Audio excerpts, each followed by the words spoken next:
안녕하세요 여러분, 통유미입니다. 오늘은 기도가 체질화되신 예수님을 성경 속에서 찾아봐요. 누가복음 3장 21절 22절 말씀입니다. 하나님이 우리를 기도의 사람으로 만드시는 이유와 목적은 예수 그리스도를 닮아가게 하기 위함인데요. 이제 말씀 속에서 알아볼까요? 예수님이 세례를 받으실 때 기도하셨는데 그 기도로 인하여 세 가지 사건이 일어납니다. 첫째는 하늘이 열려요. 신앙생활을 하는 데 있어서 하늘 문이 잘 안 보이고 닫혀 있다면 그 문을 여는 방법이 기도라는 거죠.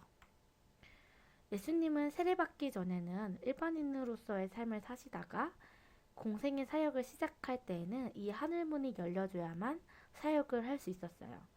그래서 그 문을 여는 첫 번째 발걸음이 기도입니다. 기도의 은총이죠. 두 번째는 성령이 그의 위에 강림하신다라고 되어 있어요. 성령이 우리에게 강림하면 우리의 영이 뜨거워집니다. 자동적으로 통회와 자복회개가 일어나죠. 이렇게 성령이 우리 안에 임재합니다. 그렇기 때문에 우리가 기도할 때에 성령이 우리와 함께 계신지 아닌지 알 수 있어요. 또한 내 사랑하는 아들이라 내가 너를 기뻐하노라 라는 음성처럼 우리가 기도를 하면 음성을 듣게 되고 그 음성을 들으면 인생이 밝아지고 인생이 달라지고 우리가 얼마나 소중한지 알게 됩니다. 예수님도 기도하고 나서 하늘 세계가 문이 열리고 영의 세계가 문이 열림을 볼 수 있어요. 예수님의 공생의 사역을 여는 역사 또한 기도 가운데 시작되어집니다. 모든 일은 기도를 통해서 하나님의 뜻을 발견해야 하는 것이죠. 예수님의 공생의 사역은 기도로서 시작됩니다. 기도가 체질화되신 예수님은 누가복음 3장 외에도 볼 수 있는데 지금부터 살펴볼게요. 누가복음 5장 16절에 한적한 곳에서 기도한다 라고 되어 있어요. 왜 조용한 곳에서 기도할까요? 조용한 데서 기도하는 것이 매우 유익하기 때문입니다. 하나님의 놀라운 역사와 경험은 기도로 출발합니다. 여러분에게도 나만의 골방 기도방이 있다면 정말 행복한 사람일 것 같아요. 하나님과의 1대1의 기도 시간이 필요하고 그런 장소를 확대해 보세요. 또 누가복음 6장 12절에 기도하시고 밝음에 제자들을 부르사 그 중에서 12를 택하여 사도라 칭하셨으니 12제자를 뽑는데 이는 장차 주님이 세우실 교회를 결정할 사람들을 뽑는 거였어요. 제자들을 세우는 일은 굉장히 중요한 일이에요. 누구를 세우느냐에 따라 기독교 역사의 결정적인 방향이 달라지고 세계 역사가 달라지고 하나님의 영원하신 역사의 결정적인 방향이 되기 때문입니다. 그래서 중요한 일을 앞두고 산으로 올라가서 기도하셨다는 것이에요. 또 누가복음 9장 18절에는 따로 기도한다고 되어 있어요.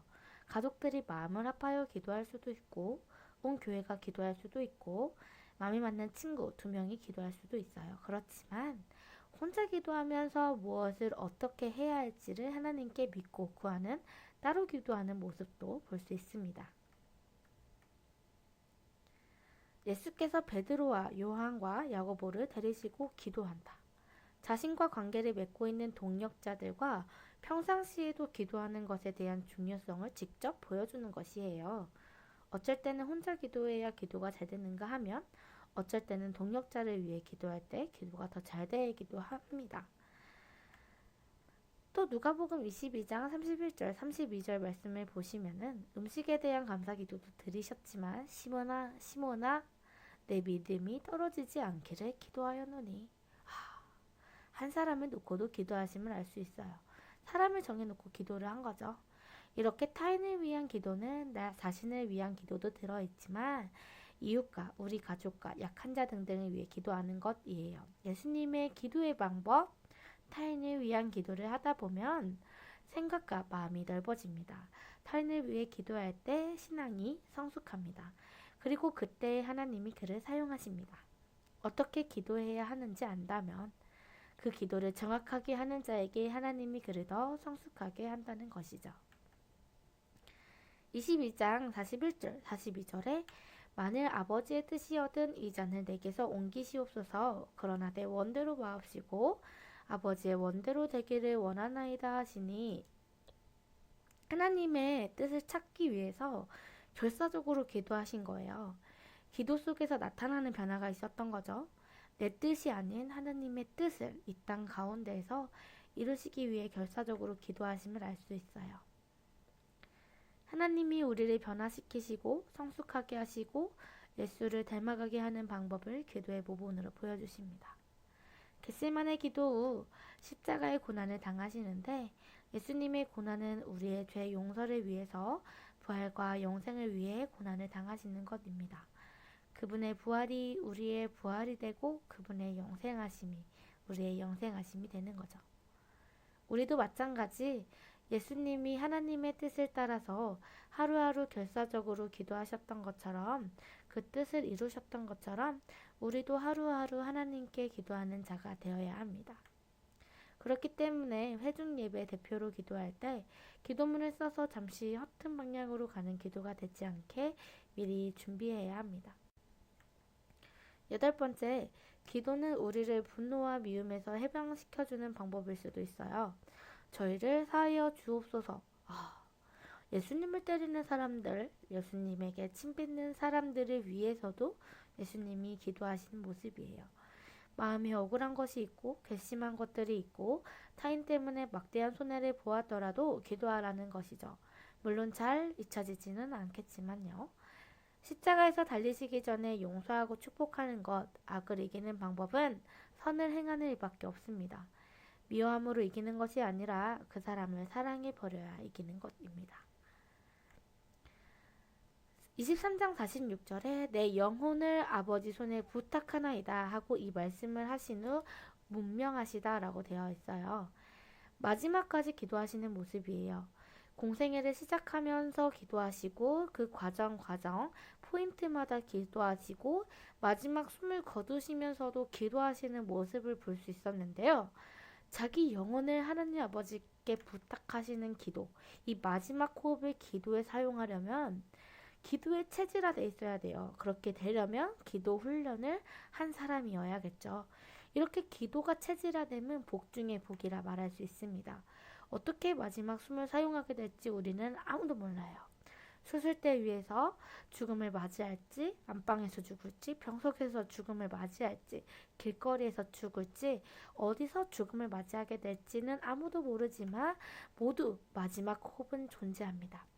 마지막 호흡이 하나님께 감사의 기도로 하나님께 내 영혼을 부탁드리는 것이 축복이에요. 여러분도 마지막 호흡 때 주님께 나를 의탁하는 것으로 맞춰진 사람이라면 그는 복 사람입니다. 총 정리를 해보자면요. 예수님은 세례 받으실 때도 기도를 하셨어요. 그리고 조용한 곳을 찾아서 기도하셨고 중요한 일을 앞두고도 기도하셨어요. 혼자 기도하기도 했지만 기도의 동력자들을 위해도 기도하셨고 타인을 위해서도 기도를 하셨어요. 그리고 하나님의 뜻을 찾으려고도 기도하셨고 용서하기 위해 기도하셨고 마지막 숨으로도 기도하시고 식사하실 때에도 기도를 하셔요. 이렇게 기도에 체질화되신 예수님의 모습처럼 우리도 기도가 훈련이 되어 마지막 호흡을 할 때에도 주님께 나를 의지하는 기도에 체질화되신 여러분들을 희망합니다. 기도가 체질화되신 예수님, 오늘도 도움이 되셨나요? 다음에도 말씀을 가지고 찾아올 테니 구독과 좋아요 눌러주세요. 감사합니다.